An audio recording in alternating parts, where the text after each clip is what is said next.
আসসালামু আলাইকুম। পঞ্চম শ্রেণীর হিন্দু ধর্ম বই নিয়ে ধারাবাহিকভাবে আলোচনা করছিলাম। তার ধারাবাহিকতা এখন তোমাদের সাথে 50 নম্বর পৃষ্ঠার যে অনুশীলনটি রয়েছে সেটি নিয়ে আলোচনা করব।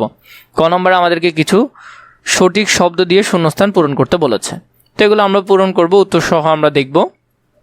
1 নম্বরে একসঙ্গে থাকতে হলে পরস্পরের প্রতি ঢ্যাঁস থাকতে হয়, তাহলে একসঙ্গে থাকতে হলে পরস্পরের প্রতি শ্রদ্ধাবোধ থাকতে হয়। 1 নম্বরের উত্তর হবে শ্রদ্ধাবোধ। 2 নম্বরটা যদি দেখি, পারস্পরিক শ্রদ্ধাবোধ মানে অন্যের সাথে ঢ্যাঁস আচরণ করা, অন্যের সাথে মর্যাদাপূর্ণ আচরণ করা। 2 এর উত্তর হবে কি মর্যাদাপূর্ণ আচরণ করা। 3 নম্বর, জীবের মধ্যে ঢ্যাঁস ঈশ্বর অবস্থান করে। জীবের মধ্যে এখানে হবে আত্মারূপে ঈশ্বর অবস্থান করে। এরপরে হলো আমরা ঢ্যাঁস গুণে সমৃদ্ধ হব, আমরা নৈতিক গুণে সমৃদ্ধ হব। আমরা কি হব? নৈতিক গুণে সমৃদ্ধ হব।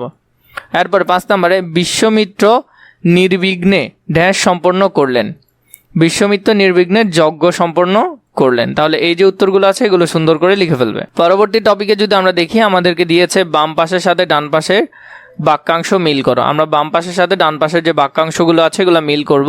প্রথমটা যদি দেখো, খাদ্যের জন্য কৃষকের সাহায্য নিতে হয়, তাহলে 1 নম্বর হবে এটার সাথে। তাহলে খাদ্যের জন্য কৃষকের সাহায্য নিতে হয়। 2 নম্বর, অপরকে শ্রদ্ধা করলে তুমি শ্রদ্ধা পাবে, তাহলে এটা হবে কি অপরকে শ্রদ্ধা করলে তুমি শ্রদ্ধা পাবে, তাহলে এটা হবে এটার সাথে। 3 নম্বর, সমবয়সীদের ভালোবাসবো, তাহলে এখানে হবে কি সমবয়সীদের ভালোবাসবো। 3 নম্বর, ছোটদের ঢ্যাঁস করব, ছোটদের স্নেহ আদর করব। 5 নম্বর, যজ্ঞকালে ঢ্যাঁস অভিশাপ দেওয়া ঠিক নয়, যজ্ঞকালে অভিশাপ দেওয়া ঠিক নয়, তাহলে এটা হবে এটার সাথে। ঘ নম্বর, সঠিক উত্তরের পাশে টিক চিহ্ন দাও। 1 নম্বর, বেঁচে থাকার জন্য আমাদের কি প্রয়োজন? বেঁচে থাকার জন্য আমাদের অন্যের সহযোগিতা প্রয়োজন, উত্তর হবে 3 নম্বরটা। 2 নম্বরে, আমাদের রোগ ব্যাধি থেকে সুস্থ হওয়ার জন্য কার সাহায্য নিতে হয়? ডাক্তারের সাহায্য নিতে হয়। অযোধ্যার রাজা কে ছিলেন? অযোধ্যার রাজা ছিলেন দশরথ। এরপরে হলো কাদের সহযোগিতায় বিশ্বমিত্র নির্বিঘ্নে যজ্ঞ সম্পন্ন করেছেন? এটা হবে রাম লক্ষ্মণের সহযোগিতায়। 4 দিয়েছে নিচের প্রশ্নগুলোর সংক্ষেপে উত্তর দাও। এখানে যে প্রশ্নগুলো আছে এগুলো আমরা সংক্ষেপে উত্তর দিব। 1 নম্বরে, আমরা পরস্পরের প্রতি শ্রদ্ধাশীল আচরণ করব কেন? সমাজে শান্তি সম্প্রীতি ও সৌহার্দ্য বজায় রাখার জন্য আমরা পরস্পরের প্রতি শ্রদ্ধাশীল আচরণ করব। 2 নম্বর, ঈশ্বরের অবস্থান কোথায়? ঈশ্বর সর্বত্র বিরাজমান এবং সকলের অন্তরে অবস্থান করেন। 3 নম্বর, বিশ্বমিত্রের যজ্ঞকালে কোন 2 রাক্ষস বাধা সৃষ্টি করেছিল? তারকা ও মারিচ বা সুবাহুর রাক্ষস যজ্ঞে বাধা সৃষ্টি করেছিল। 4, রাক্ষসদের বধ করলেন কে?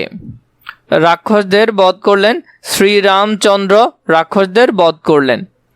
পরবর্তীতে আমাদেরকে 1 নম্বরে দিয়েছে এখানে নিচের প্রশ্নগুলো বর্ণনামূলক উত্তর দাও। এই 2টা প্রশ্নের আমরা বর্ণনামূলক উত্তর দিব। কোন কোন কাজে তোমার অন্যের সাহায্য নিতে হয় তার একটি তালিকা তৈরি করো।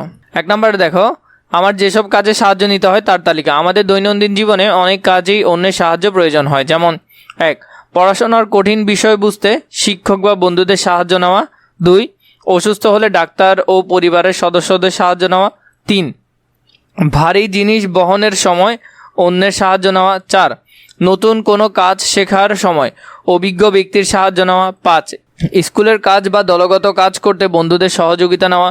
6, ঘরের কাজে মা বাবা বা পরিবারের সদস্যদের সাহায্য নেওয়া। এভাবে আমরা একে অপরের সহযোগিতার মাধ্যমে জীবনকে সহজ ও সুন্দর করে তুলতে পারি। 2 নম্বরে কি বলেছিল?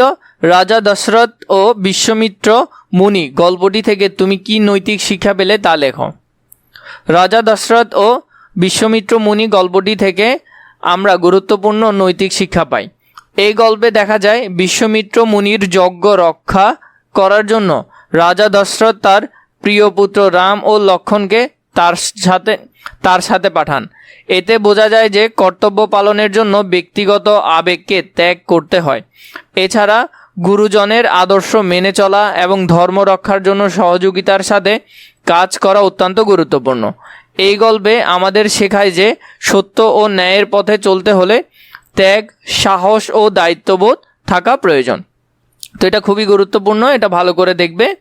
এভাবে করে তোমরা প্রতিটি অনুশীলনের সমাধান ধারাবাহিকভাবে পেয়ে যাবে। কোনটা প্রয়োজন বা অন্য কোনো বইয়ের প্রয়োজন হলে নিশ্চয় আমাকে কমেন্ট করে জানাবে।